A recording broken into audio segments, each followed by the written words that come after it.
Perkenalkan, nama saya Ruhut G.H. Pasaribu dengan NIM 1041200073 dari Program Studi Teknik Sipil Universitas Pertamina tahun 2020. Pada kesempatan ini saya akan mempresentasikan karya tulis ilmiah saya yang berjudul Analisis Faktor Penunjang Konstruksi Bangunan Pantai dan Lepas Pantai.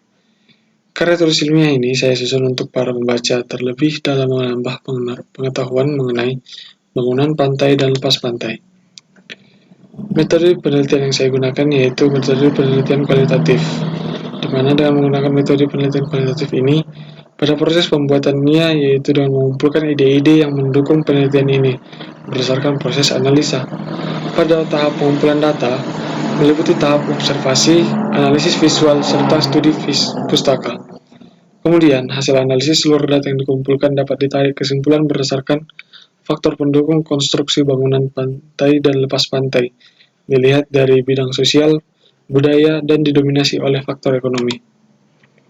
Selanjutnya yaitu latar belakang. Adapun latar belakang yang saya dapatkan yaitu diawali dengan data yang diperoleh dari Kemenko pada tahun 2016. Indonesia adalah negara kepulauan yang memiliki lebih dari 17.504 pulau, di mana 5 diantaranya yaitu 5 pulau besar yang dihuni oleh sebagian besar penduduk masyarakat Indonesia, yaitu Pulau Sumatera, Pulau Kalimantan, Pulau Jawa, Pulau Sulawesi, serta Pulau Papua. Di Indonesia, sebagian besar kota-kotanya itu dihuni oleh masyarakat banyak yang terletak di pesisir pantai maupun dataran rendah dengan intensitas penduduk yang tinggi. Hal ini tentunya mengakibatkan laju pertumbuhan dan perkembangan ekonomi sangatlah pesat, yang akan menimbulkan peningkatan kebutuhan lahan pantai serta kelengkapan sarana dan prasarana yang kemungkinan besar akan mengakibatkan timbulnya berbagai masalah, baik dari segi pendidikan, sosial, politik, dan terutama ekonomi setiap daerah. Pembangunan sarana dan prasarana tersebut ini akan mengakibatkan dampak yang besar terhadap masalah-masalah yang ada di tengah masyarakat penduduk pantai.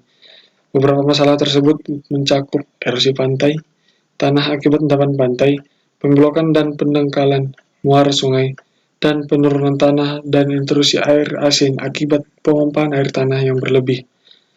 Karena permasalahan yang timbul tersebut, maka timbul berbagai gagasan yang dapat diterapkan untuk melindungi kawasan pantai, seperti pertama yaitu melindungi kawasan pantai dari gelombang.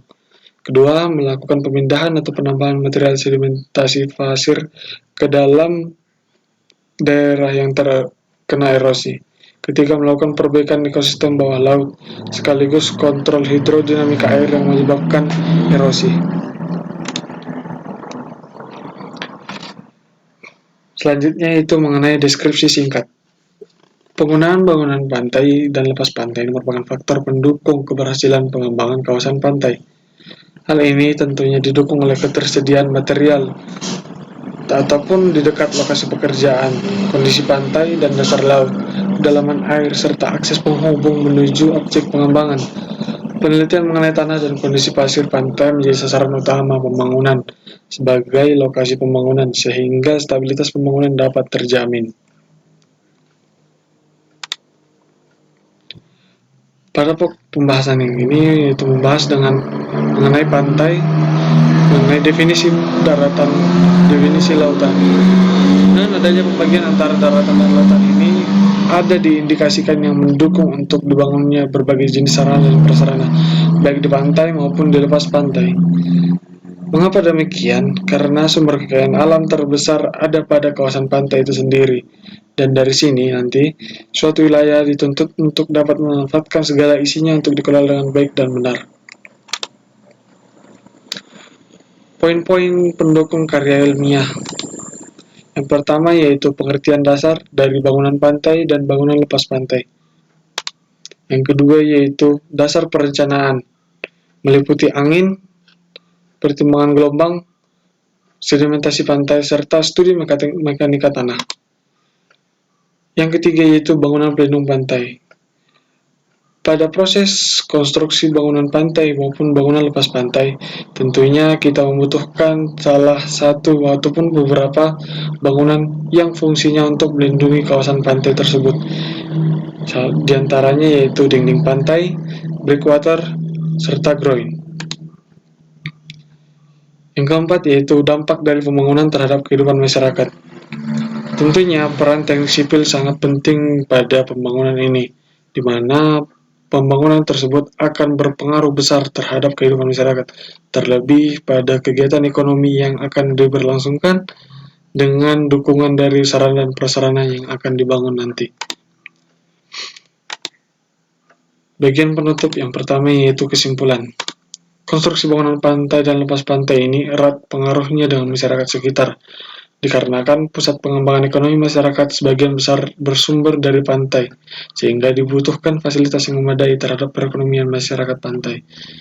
Pada sektor pengembangan pantai ini tentunya dibutuhkan peran pemerintah, para investor, dan utamanya adalah masyarakat setempat.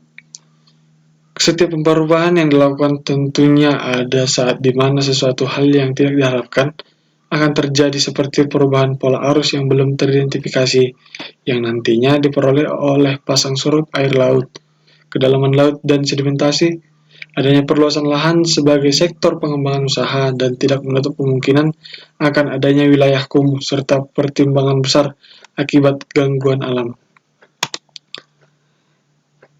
Saran yang didapatkan yaitu dengan menjadikan kawasan pantai menjadi badan utama pertumbuhan industri, maka harus didorong oleh pembangunan infrastruktur yang memadai, serta berdaya saing tinggi terhadap kemajuan stabilitas ekonomi dan sosial budaya. Apa itu ekonomi pembangunan? Menurut Dwi Sucipto, menggagas bahwa jika seluruh elemen masyarakat terdidik di Indonesia aktif memberikan masukan kebijakan kepada pemerintah, maka satu persoalan utama yaitu perencanaan sudah dapat diselesaikan, dan pemerintah dapat fokus memilah dan memilih berbagai masukan tersebut menjadi program pembangunan. Demikianlah presentasi karya tulis ilmiah dari saya. Mohon maaf apabila ada tutur kata yang salah. Sekian dan terima kasih.